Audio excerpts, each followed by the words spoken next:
আসসালামু আলাইকুম রহমতুল্লাহ। আলহামদুলিল্লাহ। আমি আমার এই গ্রুপটার নাম রাখছি ধর্মের নামে ব্যবসা বন্ধ।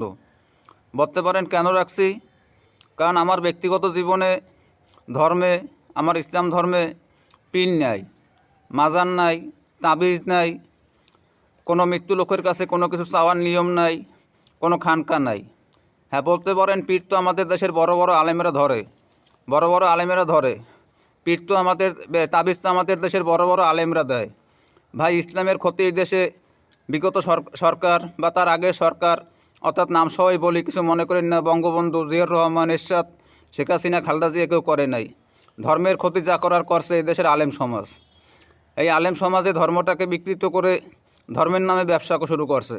ধর্মের নামে শুধু ব্যবসায় শুরু করে নাই, তারা বিভিন্ন নামে বিভিন্ন রকমের ব্যানার ব্যবহার করে। কেউ বা রাজনৈতিক ব্যানার ব্যবহার করে, কেউ বা পীরগিরি ব্যবহার করে। শুধু সেখানে ক্ষান্ত হয় নাই, ধর্মের নামে ব্যাংকও খুলছে, ইসলামী ব্যাংক, ইসলামী লাইফ ইন্স্যুরেন্স, ইসলামী টেইলার্স, ইসলামী library, Islamic salon, Islamic hotel. ও ভাই, আমি বললে তো খারাপ লাগবে, তাহলে একটা ইসলামী বার করেন না কা? ও ভাই, একটা ইসলামী প্রসিকিউটর করেন না কা? সেটা বাকি রাখলেন কা? ইসলাম কি আপনার কাছে সোজা নাকি? ইসলাম কি মাহবুবের মোয়া মনে করছেন? ইসলাম এত সোজা না। কারণ আমাদের দেশে ইসলাম আসছে ইরাক ইরান থেকে, যার কারণে আমাদের দেশে ইসলামের ভিতরে অনেক ভুলভ্রান্তি রয়ে গেছে। আলহামদুলিল্লাহ, বর্তমানে মাদানী আলেমেরা আমাদেরকে অনেক কিছু ন্যায়সঙ্গত জিনিস কোরআন এবং সহিহাদিসের আলোকে জানাচ্ছে, তাই আমরা সেগুলো জানার চেষ্টা করতেছি।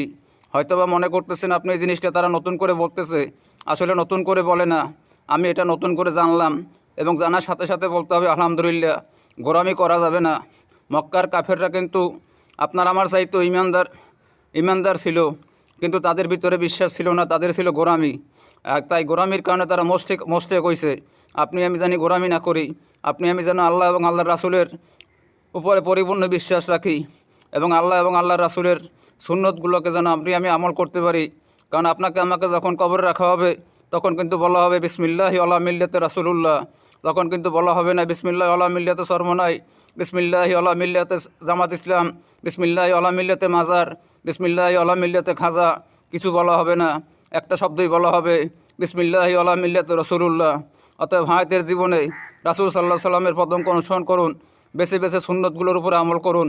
আল্লাহ সুবহানাহু ওয়া তাআলা আপনাকে আমাকে ইহকাল এবং পরকালে শান্তি দান করবে।